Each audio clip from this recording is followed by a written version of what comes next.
ಬಹಳ ದಿನಗಳಾದ ಮೇಲೆ ರಾಹುಲ್ ಗಾಂಧಿ ಮಲ್ಲಿಕಾರ್ಜುನ ಖರ್ಗೆ ಅವರ ಜೊತೆಗೆ ಶಶಿ ತರೂರ್ ಚರ್ಚೆ ಮಾಡಿದ್ದಾರೆ. ಸಂಸತ್ನಲ್ಲಿ ಖರ್ಗೆ ಅವರ ಕಚೇರಿಯಲ್ಲಿಯೇ ಭೇಟಿ ಮಾಡಿ ಮಾತುಕತೆ ನಡೆಸಿದ್ದಾರೆ. ಶಶಿ ತರೂರ್ ಸ್ವಲ್ಪ ಆ ಕಡೆ ವಾಲ್ತಾ ಇದ್ದಾರೆ, ಬಿಜೆಪಿ ಕಡೆಗೆ ಜಾಸ್ತಿ ಸಂಪರ್ಕದಲ್ಲಿದ್ದಾರೆ. ಅವರು ಬಿಜೆಪಿ ನೇಮಿಸುವಂತಹ ಕಮಿಟಿಗಳಿಗೆಲ್ಲ ಅವರು ಹೋಗ್ತಾ ಇದ್ದಾರೆ, ಮೆಂಬರ್ ಆಗಿದ್ದಾರೆ. ಅವರ ಒಂದಷ್ಟು ಪೋಸ್ಟ್ಗಳು ಕಾಂಗ್ರೆಸ್ಗೆ ಇರಿಸು ತರ್ತಾ ಇತ್ತು, ಎಲ್ಲವೂ ನಿಜ. ಇದಾದ ಮೇಲೆ ಶಶಿ ತರೂರ್ ಏನು ಮಾಡಿದ್ದಾರೆ, ಇವತ್ತು ನೇರ ಹೋಗಿ ಖರ್ಗೆ ಅವ್ರನ್ನ, ರಾಹುಲ್ ಗಾಂಧಿ ಅವರನ್ನು ಖರ್ಗೆ ಅವರ ಕಚೇರಿಯಲ್ಲಿಯೇ ಭೇಟಿ ಮಾಡಿದ್ದಾರೆ. 2 ಗಂಟೆಗಳ ಕಾಲ ಚರ್ಚೆ ಮಾಡಿರೋದು ತರೂರ್.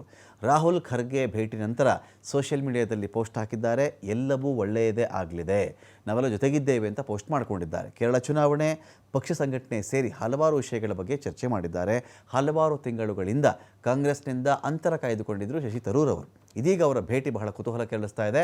ಕಾಂಗ್ರೆಸ್ನ ಸಭೆಗಳಿಗೂ ಪದೇ ಪದೇ ಗೈರಾಗ್ತಾ ಇದ್ದರು ತರೂರ್. ಕಾಂಗ್ರೆಸ್ಸನ್ನು ತೆಗಳಿ ಪ್ರಧಾನಿ ಮೋದಿ ಅವರನ್ನ ಹೊಗಳಿದ್ರು ಕೂಡ. ಕಾಂಗ್ರೆಸ್ ಸಂಸದ ಆದರೆ ಆಗೆಲ್ಲ ಆ ಥರ ಮಾಡಿದ್ರು. ಇವತ್ತಿನ ಅಚ್ಚರಿ ಬೆಳವಣಿಗೆಯಿಂದ ಎಲ್ಲರಲ್ಲೂ ಆಶ್ಚರ್ಯ ಉಂಟಾಗ್ತಾ ಇದೆ.